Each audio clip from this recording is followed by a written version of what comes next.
સુરે જ્ઞાનના ઉત્કર્તા દક્ષિણામૂર્તિ ભગવાન શિવ, યોગ અને સિદ્ધિના ગુરુ દત્તાત્રેય અને શાસ્ત્રોના માર્ગદર્શક ગુરુ મહર્ષિ વેદવ્યાસજી છે. આ ત્રણેય શિક્ષા ગ્રુપમાં કહેવામાં આવ્યા છે.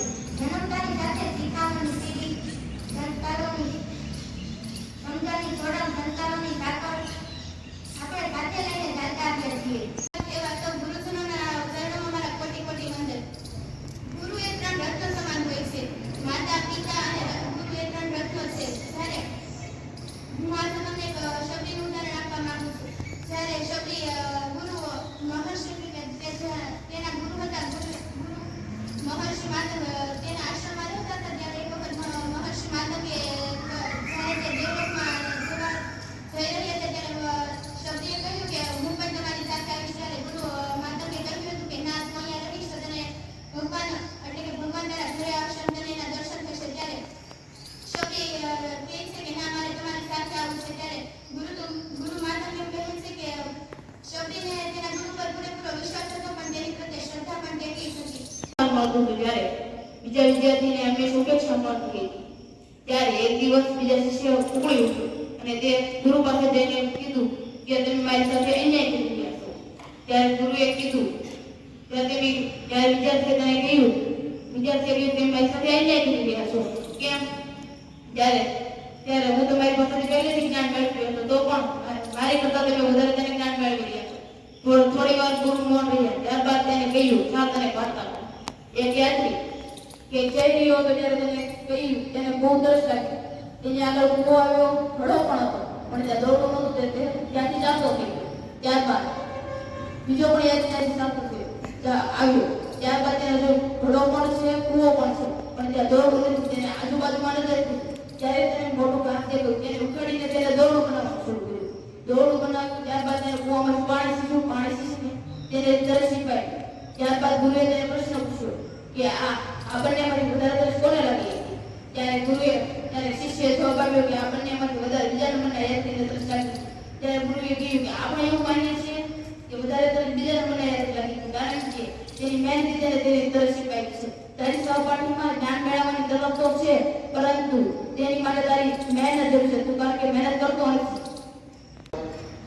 આ આજનો દિવસ છે. ગુરુજીઓને પણ વિદ્યાર્થીની પ્રેરણા કેમ રાખી શકાય, એનામાં ઉત્તરોત્તર પ્રગતિ કેમ વધે, એનો સર્વાંગી વિકાસ કેમ થાય, એના માટે પણ એના વિચાર માટેનો આજનો દિવસ છે. એટલે અજ્ઞાનતિમિરાંધસ્ય જ્ઞાનાંજનંદર સદાકયા ચક્ષુઃ ઉન્મીલિતં યેન તસ્મૈ શ્રી ગુરુવે નમઃ. આપણા જીવનમાં આપણે કંઈક ને કંઈક આપણે ઉમેરતા રહીએ છીએ. વિદ્યાર્થીની બહેનોએ કહ્યું કે ગુરુ પૂર્ણિમા એટલે વ્યાસ પૂર્ણિમા, વ્યાસની જન્મ જયંતિ જ્ઞાન આપ્યું છે આ સમાજ માટે. એ જ્ઞાનનો પ્રવાહ અવિરત ચાલુ રહે.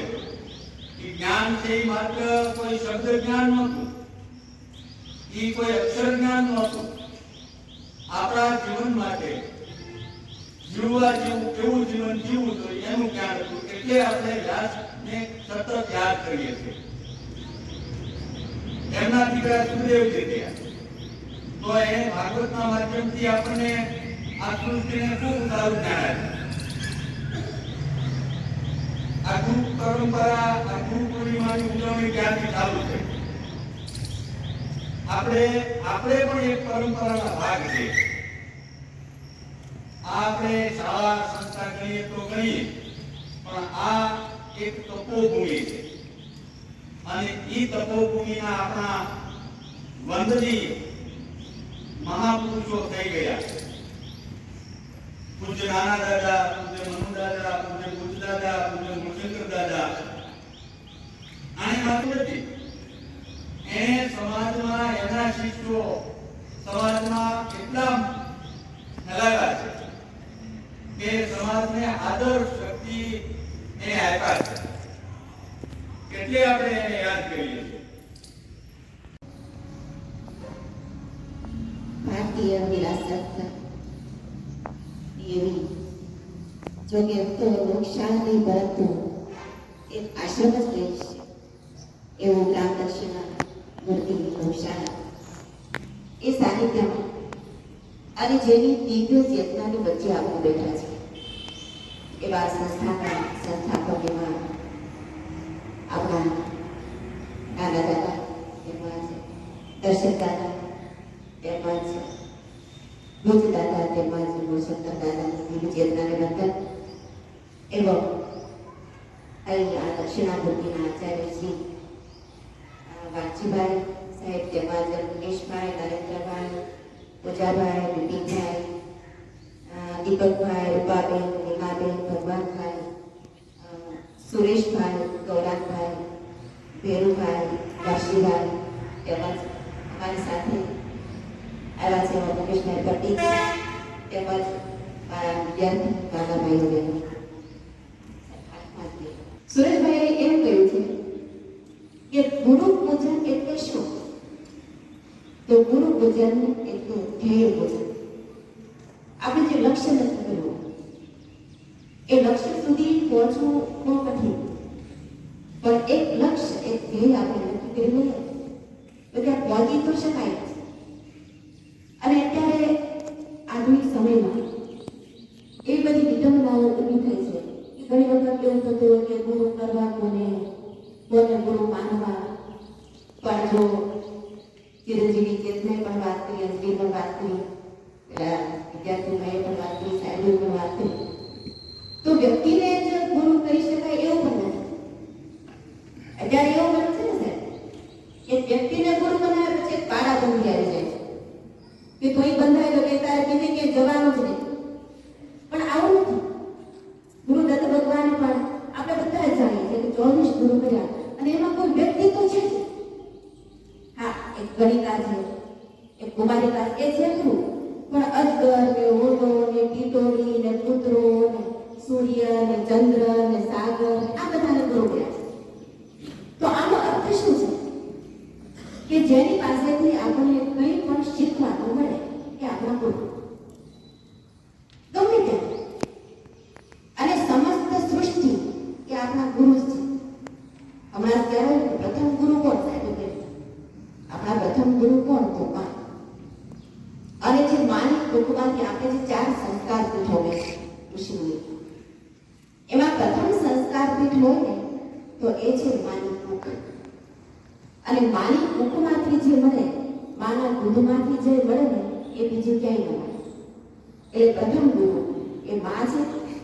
પછી બીજી સંસ્કાર પીઠ એ છે પિતાનું કુળ, એ બીજી સંસ્કાર પીઠ છે. અને ત્રીજી સંસ્કાર પીઠ એ છે ગુરુકુળ, આવી સંસ્થાઓ, આશ્રમ. અને ચોથી સંસ્કાર પીઠ એ છે વ્યાસપીઠ એટલે કે સત્સંગ પીઠ. અત્યારે તમને જે દિશાયેલું છે એમાં પ્રથમ, અને આપણે ગમે એને ગુરુ કહીશું તો પ્રથમ ગુરુ જો આપણે પંચ મહાભૂતમાં જ આપણું ગુરુ બનેલું છે. આપણું શરીર પંચ મહાભૂતનું બનેલું આપણે જાણીને તમે તો 9મા ધોરણથી 12 સુધી છે એટલે સમજી શકો. અને મારે તમને ભારે પણ વાતો કરવી પણ નથી, નાના નાના દ્રષ્ટાંતો આપીને હળવા કરવા. નહીં તો શું સાહેબ એવું થાય છે કે ભારે પણ વાતો કરવાથી અમે પછાડી ના હોય એ પછી લગભગ ઊંઘતા હોય અથવા તો લેસન થતું હોય ને આવું બધું થતું હોય. શું કામ પતાવવાની? સાહેબ મારા જીવનમાં નાખવો છે. વર્ષો પહેલા જ્યારે લગભગ હું 9મું 10મું ધોરણ ભણતી હતા, બહુ વર્ષો પહેલા ત્યારે પાનવા ત્યાં સનાતન આશ્રમ, અને ત્યાં દયાનંદ બાપુની તિથિ ઉજવાય એ વખતે આપણા ધંધાની સચિદાનંદ સ્વામી દર તિથિમાં અને પ્રવચન કરી આપ્યું. પહેલા વર્ષે મેં પ્રવચન સાંભળ્યું, મને કઈ ખબર જ નથી. બીજા વર્ષે સાંભળ્યું, મને કઈ ખબર જ નથી. પછી આશ્રમમાં આવીને બધા વાતો કરે, આ સ્વામીજી શું બોલે આપણને ખબર પડે નહીં, ઊંઘ આવે. પછી 3-4 વર્ષ સાંભળ્યું ને, અને પછી આશ્રમ આવીને વાતો કરતા અમારા સાહેબ બધા શિક્ષકો બેઠા હોય, અમારા ઘનશ્યામભાઈ વ્યાસ, એમને કહ્યું કે સાહેબ આ વખતે સત્યાનંદ સ્વામી બહુ સારું બોલ્યા, બહુ મજા આવી. એટલે પહેલા તો કંઈ ખબર નથી પડતી, એટલું બધું અઘરું બોલતા હતા. અને ત્યારે એક તો મને સરસ જવાબ આપ્યો. એને શું કહ્યું કે બેટા, સ્વામીજી તો જે બોલે છે ને એવું જ બોલે છે, પણ હવે તું સમજવા શીખ. હવે સ્વામીજી શું બોલે છે તારામાં સમજણ આવી ને એટલે તને સારું લાગ્યું. પહેલા બોલતા હતા એવું જ એક વિદ્વાન છે, જ્ઞાની છે,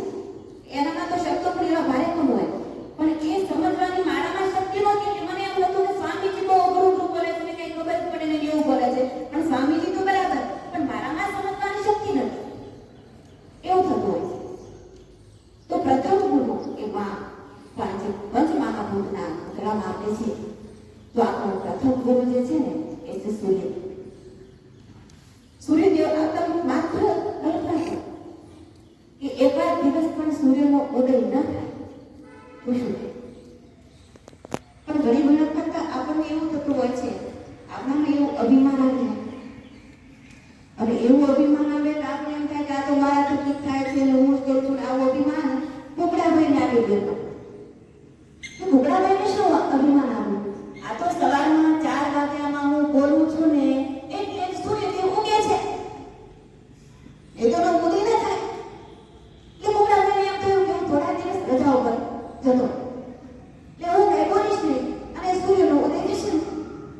તો કુકડાભાઈ શું કર્યું?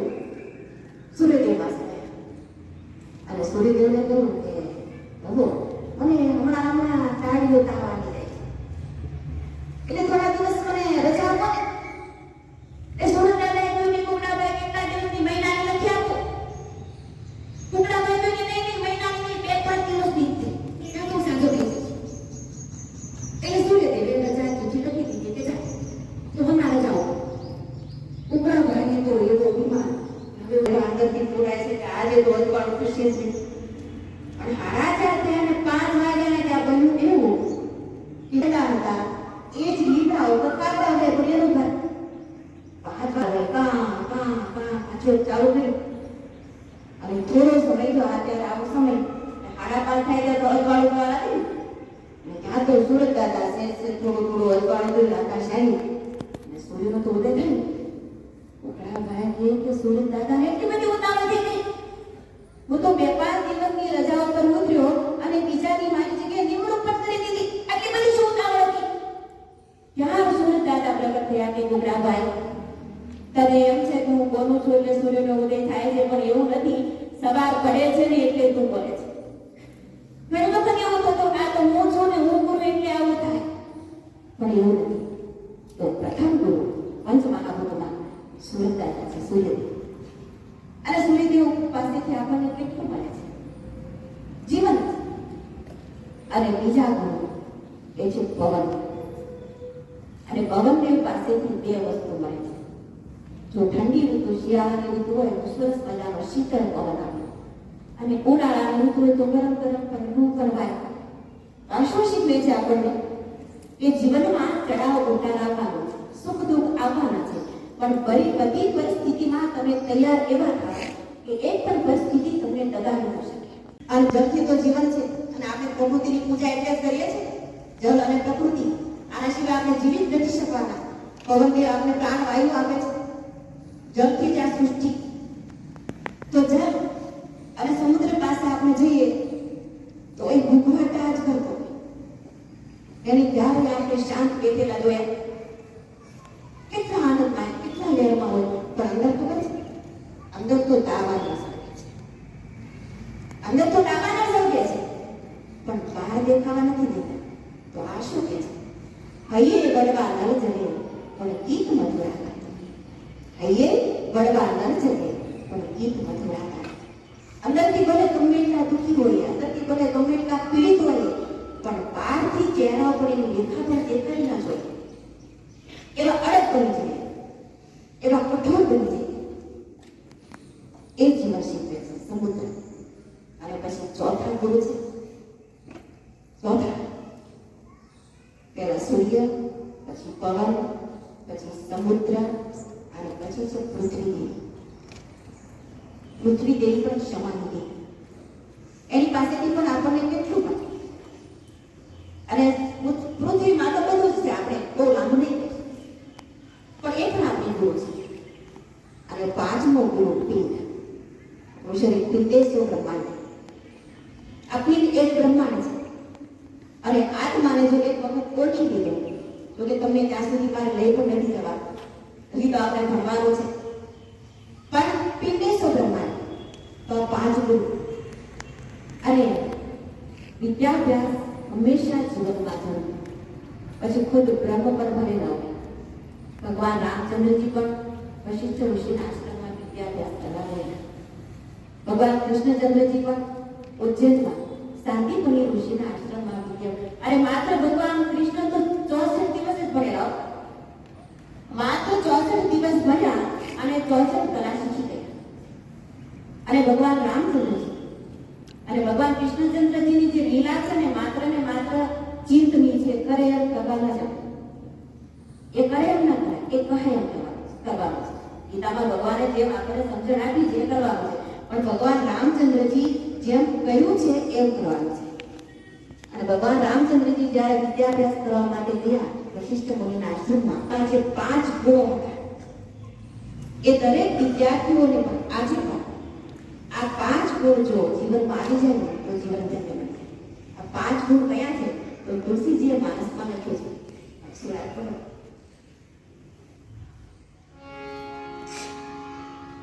વિદ્યા વિનય નિપુણ ગુણશીલા, નિપુણ ગુણશીલા, ખેલहि કે લયસકલ નૃપલીલા, વિદ્યા વિનય. પહેલો ગુણ વિદ્યા. તો વિદ્યા પ્રાપ્ત કેમ થાય તો એના માટે ભણવું જ પડે. વિદ્યા પ્રાપ્ત કરવા માટે ભણવું જ પડે. ત્યારે સમય પ્રમાણે ડિગ્રી પ્રાપ્ત કરી હોય તો રૂપિયા ભરીને થાય. આપણે લાંચ આપી દઈએ તો ડિગ્રી કદાચ મળી જાય, પણ વિદ્યા પ્રાપ્ત કરવા માટે તો ભણવું જ પડે. તો પહેલો ગુણ વિદ્યાર્થીનો છે વિદ્યા. પછી છે વિનય.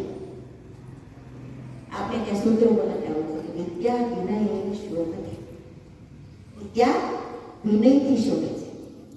વિદ્યાર્થીમાં નમ્રતા હોવી જોઈએ, સરળતા હોવી જોઈએ, સુગમતા હોવી જોઈએ. સંત હૃદય નવનીત સમાન. નવનીત યાની માખણ જેવું કોમળ હૃદય. વિદ્યાર્થી કાળમાં વિનય. એક કંઠસ્થનો પ્રસંગ યાદ આવે છે. મહર્ષિ સુતા છે, એના શિષ્યો બધા ફરતા ફરતા ઉભા છે. એને પ્રશ્ન પૂછ્યો પોતાના શિષ્યોને કે જરા જુઓ તો મારા મોઢામાં જીભ છે કે નહીં? એટલે પેલા શિષ્યો કહ્યું કે ગુરુદેવ આ છે ને. પછી બીજો પ્રશ્ન કર્યો તો જરા જુઓ ને મારા મોઢામાં દાંત છે કે નહીં? કે ના ગુરુદેવ, દાંત તો એક પણ નથી, દાંત નથી. ગુરુદેવે કહ્યું તો એવું કેમ હશે કે મારો જન્મ થયો અને ત્યારથી જીભ તો હારે જ આવી હતી, અને દાંત તો અમુક સમય થયો પછી આવ્યા, અને પછી આવ્યા ને પહેલા ગયા, અને જીભ તો એક જ, અને દાંત તો 32 અને આમાંથી એક ન ગયો. તો આનું કારણ શું છે બતાવો? કોઈ શિષ્ય જવાબ ન આપી શક્યા. એટલે ગુરુદેવે કહ્યું કે છોકરા સાંભળો, આનું કારણ એક જ કે જીભ છે ને નમ્ર છે, સરળ છે, લચીલી છે, કોમળ છે, અને એટલે એ ટકી શકી. અને દાંત તો આવ્યા ત્યાંથી હજ્જડ જ ઊભા છે, અને જેટલા હજ્જડ થઈએ એટલા જલ્દી પડું. જંગલમાં વૃક્ષો હોય ને જે નમે નહીં ને એ વાવાઝોડું આવે તો જલ્દી ઉમરી જાય, પણ જેમ પવન હોય ને એ પવન બાજુ જો નમી જાય ને એ વૃક્ષ પડે. એમ સરળ જીવનમાં નમ્રતા, અને એમાં વિદ્યાર્થી કાળમાં તો અને નિપુણતા એ બધા પુસ્તકમાંથી ન.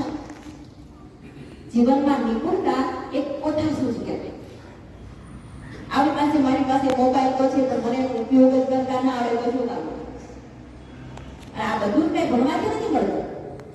અમુક આ તમે ગુરુ શિષ્યનું જે સાનિધ્ય છે, આપણે સાહેબે કહ્યું એટલે તો ગૂગલ ગુરુ પણ છે, પણ ગૂગલ ગુરુમાંથી કેમ જીવન જીવાય, કેમ જીવનનું ઘડતર થાય, કેમ આવી રીતે કેમ સફાઈ કરાય, કે કેમ પછી ભરત પૂથન થાય, કે કેમ રસોઈ થાય, તમને બધું બતાવે કે આટલી વસ્તુ નાખો, આમ કરો, તેમ કરો, પણ એમાં પણ બધું જતું થઈ જાય.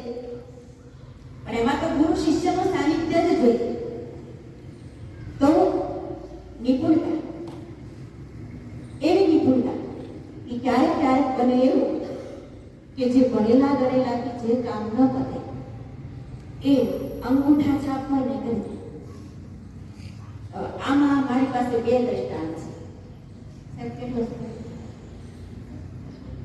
અમારે એવું થાય કે બધાને માઇક હાથમાં આવી જાય ને એટલે પછી એનું કાંઈ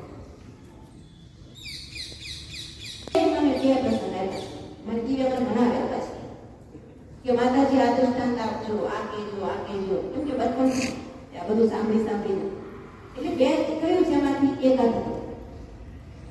એને સાહેબ મને કહ્યું કે આ ઉંદરડીનું આપજો ને આ બોરડીનું આપજો, શીખવાડે. એટલે નિપુણતા પણ ગયો. એક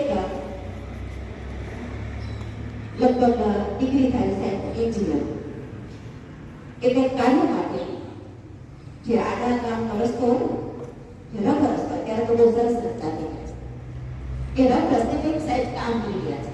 એમાં શું કર્યું? રસ્તામાં ખોદકામ કર્યું, પછી એમાં લાખો ચોખ્ખો પાઇપ મૂક્યો, એની ઉપર ધૂળ નાખી દીધી અને પછી આ છેડીથી કંઈક સાહેબ પકડ્યું કેબલ નાખવાનો પ્રયત્ન કરે છે. પણ એ કેબલ સામે કિનારે સામે ચડી નીકળતો નથી. લગભગ 9 વાગ્યાથી મહેનત કરતા હતા, 12 વાગ્યા પણ કામમાં સફળતા મળી. 12 વાગ્યાનો સમય એટલે ખેડૂત ગાડી લઈ અને ઘર તરફ જાય છે. બપોરનો સમય હતો.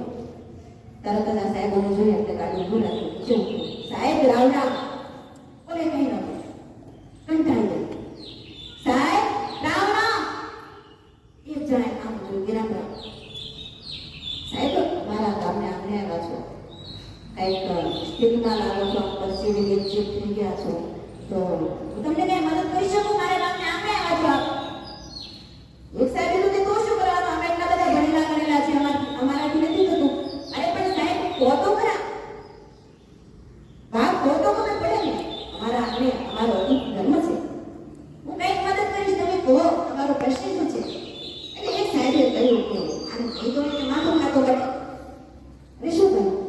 એ તો આ પાઇપ કે હા કેબલ જોઈ કે હા આ કેબલમાં પણ ના વાયર છે, તો શું કરવાનું છે સાહેબ આમાં? તો કે આ છેડેથી નાખીને સામે છેડે કાઢવાનો છે તારાથી પછી. અરે સાહેબ આ તો ક્યાં પણ એવી વાત હતી. એટલે સાહેબો વિચાર કરીને આને તો બહુ સહેલું લાગે છે, આપણે 3-3 કલાકથી મધ્ય છે લાગે છે કે તો આને શું કરવું? આજુબાજુ નજર ફેરવી અને તે કુંડળી જોઈ ગયો. કુંડળી આના પર પકડવાની ખાસિયત પણ એક હોય એટલે સીધી જ કુંડળીને ટાપ લઈને પકડી દીધી. પછી કુંડળીની પૂંછડીએ પેલો પતલો કેબલ બાંધી અને પછી પેલા પાઇપમાં આ છેડે મૂકી ઉડને ચડેલા કે હા મેં કિનારે નીકળી લો સાહેબ, આમાં તો ક્યાં મોટી વાત હતી. ધીરે વિચાર કરે કે આપણને આવું મગજમાં કેમ ના આવ્યું કે જ્યારે વાહો ચોખ્ખો પાઇપમાંથી પતલો કેબલ પસાર કરવો હોય તો ઉંદરડીનો ઉપયોગ આ કઈ યુનિવર્સિટીમાં શીખવામાં આવે? મળે ના મળે. પાઇપ કોઠા શું છે જે અંદરથી અમુક અનેક માણસો ભેગા થાય એ કાર્ય ન કરી શકે, પણ એક માણસ એવો હોશિયાર આવે કોઠા શું કરે એનાથી થોડી વાર આપી છે. એક નિપુણ વિદ્યા વિનય નિપુણ છે જો વિદ્યા વિનય નિપુણ ગુણવાન બની તો ગુણવાન વિદ્યાર્થી એને કહેવાય કે જે તમારા કરતા હોશિયાર વિદ્યાર્થી છે એને દેખીને બળતરા ન કરે. આ મોટામાં મોટો ગુણ. ત્યારે શું થતું હોય કે મારાથી સાહેબ થોડા હોશિયાર કરે, મને એમ થાય કે સાહેબ ક્યારે મને પછાડ આ આગળ કેમ જાય? પણ એવું એ આગળ ગયા છે, હોશિયાર છે, તો એની મહેનતથી એના કર્મથી તો આપણે પણ એની મહેનત કરીએ. આપણી લીટી ક્યારે મોટી ન થાય, પણ આપણી લીટી તો આપણે જ મોટી કરવી પડે. મહેનત કરીએ, રાજી થઈએ, એને ભગવાન કહેવાય. અને 5મો ગુણ છે શીલ. વિદ્યા વિનય નિપુણ શીલ.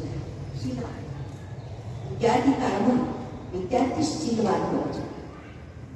આ પ્રશ્ન રામચરિતમાનસ જ્યારે રામ રાવણના યુદ્ધની તૈયારી અને જ્યારે અંગદને ભગવાન રામચંદ્રજી નિશ્ચિત કરવા માટે હજી પણ રાવણ માની જાય તો યુદ્ધ નથી કહેતું. એ વખતે અંગદે જ્યારે દશાનન રાવણ પાસે ગયો અને ત્યારે રાવણે અહંકારથી એમ કહેલું કે અંદર તારા સ્વામીની સેનામાં મને કોઈ ન ડર નથી. ગમે એટલા બધે બનવાનું હોય. પણ આ જરા પેલો હનુમાન છે ને એનાથી થોડું ચેતતું રહેવું પડશે. એટલે હનુમાને પૂછ્યું કે હનુમાન કરતા તો અતિ બલવાન ઘણા યોદ્ધાઓ છે, એમનો તમને ડર નથી અને હનુમાનનો એકનો જ કેમ ડર છે? અને ત્યારે દશાનંદ રાવણે એવો જવાબ આપેલો કે હનુમાન બલવાન તો છે જ, પણ એની સાથે સાથે શીલવાન છે ને, તો એના બલ કરતા પણ એના શીલનો મને વધારે ડર છે. વિદ્યા વિનયની ગુણ શીલા ખેલ ખેલ સત્ય. આ વિદ્યાથી મળે છે. અને આ 5 ગુણ જો જીવનમાં ઉતરી જાય તો આપણું જે જીવન છે તે ધન્ય.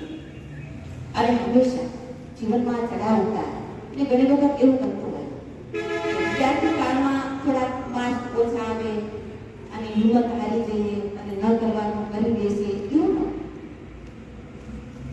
આઈન્સ્ટાઈનનો તમે કરતા ન, એ તો મહાન વૈજ્ઞાનિક અને ગણિતજ્ઞ, આપ તો જાણતા સાહેબો ભણાવતા હોય.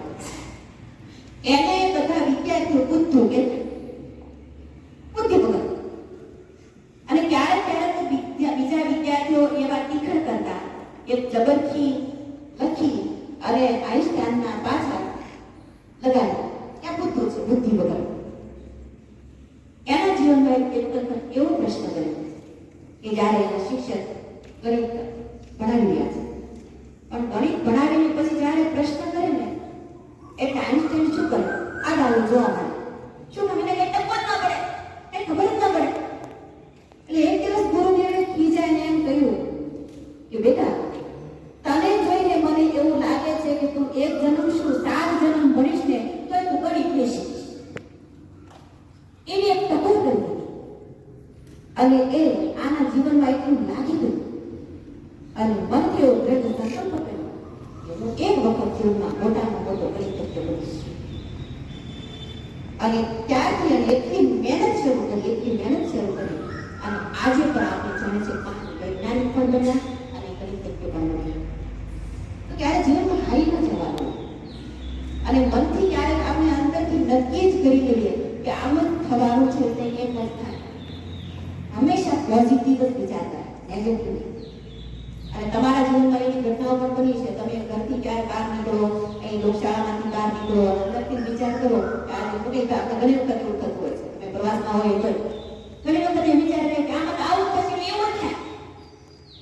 એક પહેલે દરકાર નહીં પણ પરેટી થતા બગદાદ શહેરમાં મેં શરીરભાઈ સત્પરિયાનો એનું નામ વાંચ્યું કે બગદાદ શહેરમાં એક મહાત્મા ફરી રહ્યા છે અને એની સામે ભયંકર રાક્ષસ જેની આકૃતિને પ્રગટ થયો હતો, વિકૃત આકૃતિ. એટલે મહાત્માએ પૂછ્યું કે તું કોણ છે? ત્યારે શું કહ્યું? હું તો પ્લેગ નામનો રોગ છું. પ્લેગ? શા માટે ફરી છે બગદાદ શહેરમાં? એટલે આને શું કહ્યું કે હું તો આ બગદાદ શહેર છે ને એમાં 10,000 લોકોના ભોગ લેવાનું છું, એટલા માણસો એમાં જ નાખવાનું છું. આ તો મહાત્મા છે, નીકળી ગઈ. થોડો સમય વીત્યો અને વળી પાછા આવ્યા બગદાદ શહેરમાં તો મહાત્માએ જાણ્યું કે 10,000 નહીં પણ 50,000 માણસો બની ગયા. એને થયું કે પેલો માણસ મારી પાસે ખોટું કર્યું. એને તો કહ્યું કે 10,000 માણસોનો ભોગ અને તો 50,000. આમ જ્યાં વિચાર કરે કે આ વળી પાછો પ્લેગ પ્રગટ થયો. પેલા સામે તો શા માટે તું ખોટું કર્યું? તે તો કહ્યું કે 10,000 અને 50,000 માણસોને માર્યા. આને શું કહ્યું પ્લેગે? મહારાજ, મેં તો 10,000 ને જ માર્યા. કે પેલા 40,000 એનું શું? એ તો ડરના મારે મરી ગયા. કોઈને થયું કે માથું દુખે મને પ્લેગ થયો, કોઈને તાવ આવ્યો મને પ્લેગ થયો, મને ઉધરસારી પ્લેગ થયો. મેં પ્લેગે તો 10,000 ને જ માર્યા પણ બાકીના 40,000 માણસો ડરથી મરી. આપણે જ્યાં કોરોના કાળમાં શું હતું? આ એક ચેપી રોગ ખરો પણ ડર, ભય. મને આમ થશે, આમ થશે, આમ થશે અને એ ભયના માર્યા. આપણે ઘણી વખત એવા ગભરાઈ જઈએ પછી એમાંથી બહાર ના નીકળી જાય.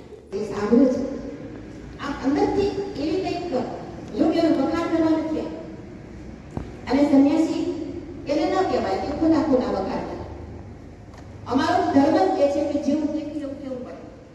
હા, ક્યારેક એવું બનતું હોય કે સત્ય ક્રિયા પ્રિય પ્રિય આપણે ઘણી વખત હું તો આજે આજે કહી દઉં આપણે કોઈ બગાડ પણ ક્યારેક એવું બનતું હોય આપણા ઉપનિષદે સત્ય બોલો પણ પ્રિય પણ બોલો બીજાને કરવું લાગવું પણ સત્ય તો કેવું પડે એ જ્યારે પ્રવેશ થાય ત્યારે અંદરથી કંઈક એવી શાંતિની અનુભૂતિ કે જાણે આશ્રમમાં કોઈ એવી મંદિરમાં કે કોઈ તપસ્વી ભૂમિમાં આપણે પ્રવેશ કરતા હોય અને ખરેખર છે પણ તપસ્વીની ભૂમિ જ્યારે નાના હતા કંઈ પણ શાંતિ અને કંઈ પણ સંપત્તિ લીધા વગર એક દક્ષિણામૂર્તિ કે પ્રતિમાને લઈ અને ઘર છોડીને નીકળી જાય કેટલું બધું સમય કેટલું બધું સમય કેટલો ત્યાગ અને અત્યારે આવું સુંદર મજાનું વાતાવરણ સુંદર મજાનું રહેવાનું સુંદર મજાનું જમવાનું હવે એ વખતે શું છે તમે વિચાર કરો માત્ર બેરાન જગ્યા છે અને જે શૂન્યમાંથી જે સર્જન કેટલા વર્ષો વીતી ગયા 1938 માં ને 1938 માં અહીં આ સંસ્થાની જે સ્થાપના થઈ ત્યારે તો મારો અને તમારો જન્મ પણ નહીં થયો તો કેટલા સંઘર્ષો વેઠા છે એ સમયમાં અત્યારે આધુનિક સમય આપણને જે ધારી કે અહીં મળી જાય અને એ વખતે તો કોઈ વસ્તુ ન મળે અને છતાં એને એમ થયું કે મારે ગામડાના જે લોકો છે એને શિક્ષણ આપવું છે અને ગામડાના લોકો શિક્ષણથી વંચિત હતા કેટલું મોટું સમર્પણ અને એમાં સોનામાં જો એકલા નથી કાઢી નાખ્યા સોનામાં સુગંધ મળી નાના દાદા આવ્યા પછી દર્શક દાદા આવ્યા વળી પાછા ભૂત દાદા મળ્યા વળી પાછા શંકર દાદા के निवासी सभी जन एक है रंग रूप वेश भाषा चाहे अनेक है रंग रूप वेश भाषा चाहे अनेक है मेरी लाल गुलाब नामी चंपा चमेली मेरे लाल गुलाब नामी चंपा चमेली प्यारे प्यारे फूल रूपी माला में है प्यारे प्यारे फूल रूपी माला में है बासी सभी जल रहे